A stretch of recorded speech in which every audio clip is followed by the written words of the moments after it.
बिस्मिल्लाहिर्रहमानिर्रहीम। अस्सलाम वालेकुम स्टूडेंट्स। हम पढ़ रहे थे फर्स्ट ईयर केमिस्ट्री का चैप्टर नंबर 1 और चैप्टर नंबर 1 से कुछ टॉपिक्स हम डिस्कस कर चुके हैं। आज का हमारा टॉपिक है मॉलिक्यूलर आयन। अब देखें मॉलिक्यूलर आयन में हम पढ़ेंगे किस किस चीज को। तो सबसे पहले हम डिस्कस करेंगे इसकी डेफिनेशन डिस्कस करेंगे। फिर हम मॉलिक्यूलर आयन की टाइप्स डिस्कस करेंगे। टाइप्स के बाद हम इसकी फॉर्मेशन को भी डिस्कस करेंगे कि ये बनता कैसे है, मॉलिक्यूलर आयन कैसे बनता है, और एट द एंड हम डिस्कस करेंगे एप्लीकेशन ऑफ मॉलिक्यूलर आयन। यानी हम देखेंगे कि हमारे किस काम पे हम इसको कहाँ यूज करते हैं, मॉलिक्यूलर आयंस की हमें क्या जरूरत है। सही है, तो ये चीजें हम स्टूडेंट्स मॉलिक्यूलर आयन की डेफिनेशन को डिस्कस करने से पहले मैं आपको कुछ बातें बताना चाहती हूँ। देखिए प्रीवियस टॉपिक हमने पढ़ा और हमने ये कहा कि एटम जो है, एटम गेन ऑफ इलेक्ट्रॉन्स भी कर लेता है और लॉस ऑफ इलेक्ट्रॉन्स भी करता है। यानी गेन और लॉस ऑफ इलेक्ट्रॉन्स करता है एटम, इलेक्ट्रॉन्स का गेन या फिर लॉस करने से ये बना देता है आयंस। अब ये बात हम प्रीवियस लेक्चर में डिस्कस कर चुके हैं कि क्या बनाएगा, आयंस बनाएगा। और फिर हमने ये कहा कि आयंस भी दो तरह के होते हैं।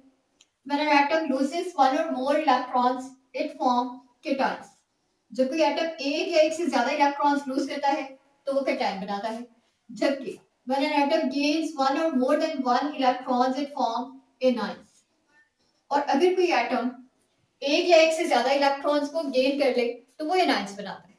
सही, ये बातें हमने प्रीवियस टॉपिक में डिस्कस करनी थी जब हमने आयन को अंडरस्टैंड किया था। अब हमारे जो आज का टॉपिक है उसके अंदर हम मॉलिक्यूल को डिस्कस कर रहे हैं और मॉलिक्यूल भी गेन ऑफ इलेक्ट्रॉन और लॉस ऑफ इलेक्ट्रॉन्स करता है। तो गेन और लॉस ऑफ इलेक्ट्रॉन्स और लॉस ऑफ इलेक्ट्रॉन्स अगर मॉलिक्यूल करेगा, एटम करेगा तो आयन बनाएगा, और अगर मॉलिक्यूल गेन या लॉस करेगा इलेक्ट्रॉन्स का तो ये बना देगा मॉलिक्यूलर आयन, मॉलिक्यूलर आयन बनाएगा। अब मॉलिक्यूलर आयन भी दो तरह के होते हैं, कैटायनिक मॉलिक्यूलर आयंस भी हैं और एनायनिक मॉलिक्यूलर आयंस भी हैं। लेकिन उससे पहले हम इसकी डेफिनेशन लिख लेते हैं कि अगर मॉलिक्यूलर आयन का टॉपिक हमें पेपर में से क्वेश्चन आ जाता है तो हम उसको डिफाइन कैसे करेंगे। लेकिन मॉलिक्यूलर आयन के टॉपिक के मुताबिक आपको मैं ये बता दूं कि ये पेपर में इसमें से आपको लॉन्ग क्वेश्चन नहीं आएगा। इसमें से या तो आपको कोई डेफिनेशन पूछ ली जाएगी या फिर इसमें से कोई एमसीक्यू आ जाएगा, यानी कि सिर्फ शॉर्ट क्वेश्चंस के लिए टॉपिक है। अब मॉलिक्यूलर आयन की डेफिनेशन हम कैसे लिखेंगे, हम कहेंगे गेन और लॉस ऑफ वन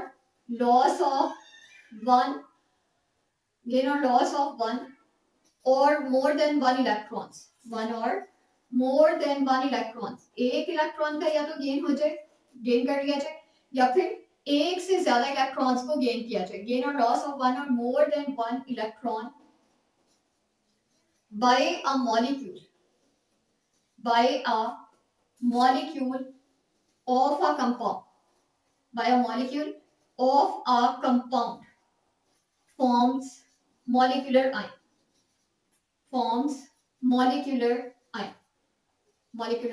ion, यानी कि अगर कोई मॉलिक्यूल गेन ऑफ इलेक्ट्रॉन्स कर ले या फिर लॉस ऑफ इलेक्ट्रॉन्स कर ले, और गेन या लॉस भी किस चीज का होगा, एक या एक से ज्यादा इलेक्ट्रॉन्स का होगा, तो उससे क्या बनेगा, मॉलिक्यूलर आयन बनेगा।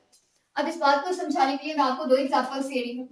देखिए हमारे पास में एक मॉलिक्यूल है CH4, मीथेन गैस के नाम से हम इसको जानते हैं, 10th क्लास में हम इसको अच्छे तरीके से पढ़ चुके हैं।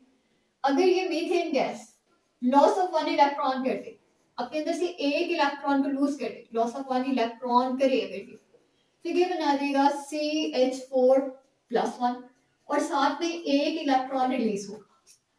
अब ये जो CH4 है ना +1, यही तो हमारा मॉलिक्यूलर आयन है, क्योंकि CH4 तो एक मॉलिक्यूल था और अगर उस पर कोई चार्ज आ गया तो क्या बन गया, आयन बन गया। तो ये कहलाएगा मॉलिक्यूलर आयन, और क्योंकि इसमें प्लस चार्ज है तो ये कहलाएगा कैटायनिक मॉलिक्यूलर आयन। अगर मैं एक और एग्जांपल दूं आपको, और वो एग्जांपल मैं दे देती हूँ ऑक्सीजन की। मैं कहती हूँ ये ऑक्सीजन है और O2 यानी ऑक्सीजन का एक मॉलिक्यूल है, इसने एक इलेक्ट्रॉन गेन किया, और एक इलेक्ट्रॉन को गेन करने के बाद, गेन ऑफ वन इलेक्ट्रॉन, एक इलेक्ट्रॉन को गेन करने के बाद ये बन जाएगा O2 और चार्ज आ जाएगा -1। अब देखिए यहाँ गेन ऑफ इलेक्ट्रॉन से बना, और माइनस चार्ज है, नेगेटिव चार्ज है, तो इसलिए ये एनाइन है। लेकिन क्योंकि इस बी मॉलिक्यूल पर चार्ज आ चुका है इसलिए ये भी मॉलिक्यूलर आयन है। तो हमें यहाँ इन दोनों एग्जाम्पल से ये पता चल रहा है कि मॉलिक्यूलर आयन प्लस यानी पॉजिटिव चार्जेस वाले भी होते हैं और नेगेटिव चार्जेस वाले भी होते हैं। और इसी की बेस पर हम दो टाइप्स बना देंगे मॉलिक्यूलर आयंस। एक टाइप है कैटायनिक मॉलिक्यूलर आयन और दूसरी टाइप है anionic molecular ion. Anionic molecular ion, ये दोनों टाइप्स हैं। और इन दोनों टाइप्स के अंदर आपने एक एक दो दो बातें जो आपने याद रखनी है वो लिख लें। आपने ये याद रखना है कि कैटायनिक मॉलिक्यूलर आयन नाम से ही जाहिर हो रहा है कैटायन होगा, तो इस पर कौन सा चार्ज होगा? पॉजिटिव चार्ज होगा, पॉजिटिव चार्ज होगा। और फिर कैटायनिक मॉलिक्यूलर आयन ये कैसे बनते हैं? ये लॉस ऑफ इलेक्ट्रॉन से बनते हैं। तो ये लिख लीजिए loss of electron. Loss of electron तो होगा लेकिन किस चीज से होगा? Loss of electron by molecule. किसी मॉलिक्यूल का लॉस ऑफ इलेक्ट्रॉन से क्या बनेगा? मॉलिक्यूलर आयन बनेगा। लेकिन मॉलिक्यूलर आयन कौन सा होगा? कैटायनिक मॉलिक्यूलर आयन होगा। फिर नंबर 3 पे जो आपने बात लिखनी है वो आपने ये बताना है कि these are more abundant. Cationic molecular ion ज्यादा पाए जाते हैं as compare to anionic molecular ion. ज्यादा पाए जाते हैं, इनकी तादाद ज्यादा है। कुछ एग्जांपल से आपने लिखनी है, तो आपने एक एग्जांपल तो यही CH4 की लिखनी है कि CH4+1 मॉलिक्यूलर आयन है और कैटायनिक मॉलिक्यूलर आयन। दूसरी एग्जांपल आपने CO की लिखनी है।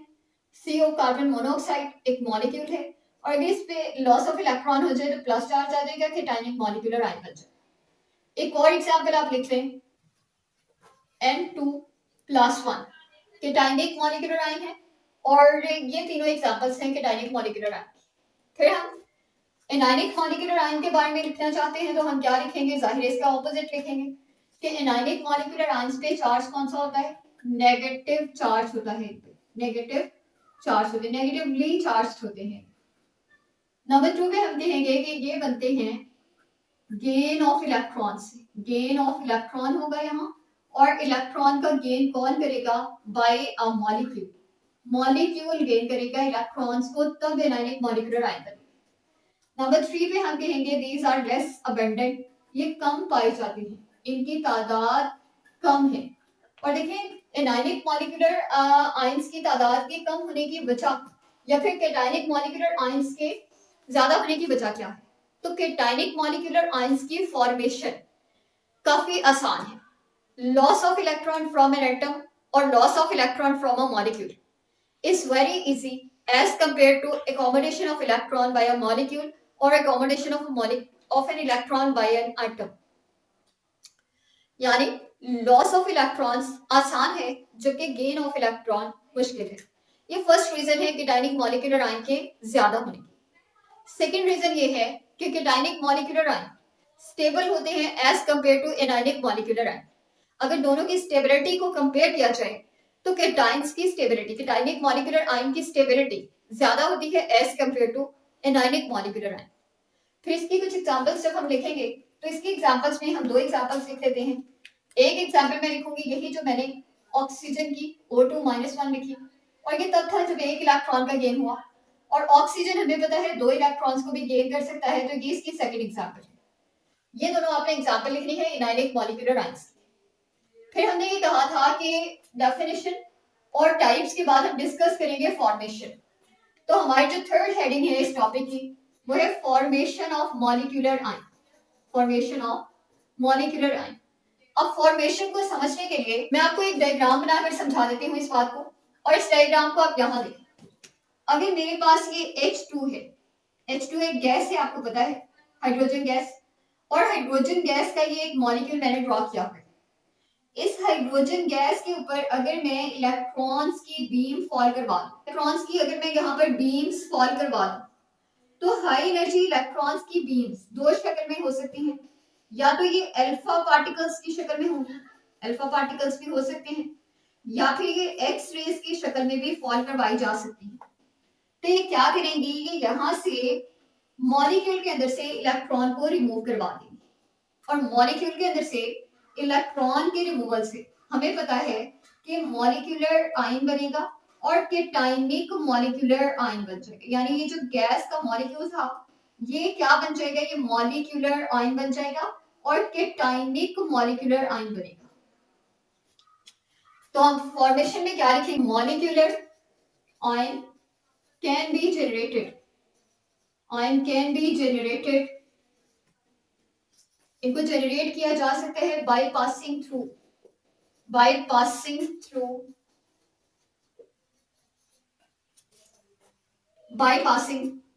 High energy electron beams, electrons की बीम्स जो कि हाई एनर्जी वाली हो, इलेक्ट्रॉन बीम्स। और मैंने कहा ये दो तरह की हो सकती हैं, या तो आप अल्फा पार्टिकल्स कह लें या फिर एक्स रेज कह लें, और एक्स रेज। तो ये इनकी फॉर्मेशन है कि हम मॉलिक्यूलर आयन को कैसे जनरेट कर सकते हैं, जब हम जब हम हाई एनर्जी इलेक्ट्रॉन बीम्स को पास करेंगे। और कहां से पास करेंगे, थ्रू गैस के अंदर से जब हम उसको पास करेंगे, या गैस के मॉलिक्यूल्स के अंदर से जब उसको गैस के मॉलिक्यूल पर जब हम उसको फॉल करवाएंगे। तो आपने जब एप्लीकेशन पढ़ी है तो हमारे इसी फर्स्ट चैप्टर के अंदर एक टॉपिक आएगा मैस स्पेक्ट्रोमेट्री का, और मैस स्पेक्ट्रोमेट्री के टॉपिक में हम देखेंगे मॉलिक्यूलर मैसेस, कैलकुलेशन होती है मॉलिक्यूलर मैसेस की। लेकिन उस टॉपिक में आप देखेंगे कि आपका जो फर्स्ट स्टेप होगा उसके अंदर हम अपनी मॉलिक्यूल को जो कि गैस की शक्ल में होगा उसको आयनाइज करवाएंगे, यानी कि मॉलिक्यूलर आयंस बनाएंगे। और फिर उन मॉलिक्यूलर आयंस के ब्रेकडाउन से हम उस मॉलिक्यूल के स्ट्रक्चर को या मॉलिक्यूलर मास को फाइंड आउट करें। तो हमारी इस टॉपिक की एप्लीकेशन भी यही है कि हम मॉलिक्यूलर आयंस को यूज करते हैं टू स्टडी द स्ट्रक्चर, कहते हैं to get information about their structure। हम जब किसी मॉलिक्यूल की स्ट्रक्चर के बारे में इंफॉर्मेशन हासिल करना चाहते हैं तो हम उसको मॉलिक्यूलर आयन में कन्वर्ट करते हैं, अबाउट देयर स्ट्रक्चर। स्टूडेंट्स ये हमारा मॉलिक्यूलर आयन का टॉपिक है। शॉर्ट क्वेश्चन के लिए इस टॉपिक को आपको प्रिपेयर करना है। मॉलिक्यूल की हमने डेफिनेशन देखी, मॉलिक्यूल की हमने दोनों टाइप्स देखी कि केटाइनिक मॉलिक्यूलर आयंस भी होते हैं और एनायनिक भी। और यहाँ से शॉर्ट क्वेश्चन जो आपसे पूछा जा सकता है, that is why cationic molecular ions are more abundant than anionic molecular ions. तो उसकी मैंने आपको दो रीजंस बताए हैं। मैंने कहा due to high stability of cationic molecular ions and due to easier formation of cationic molecular ions. तो ये है हमारा आज का टॉपिक। अल्लाह हाफिज।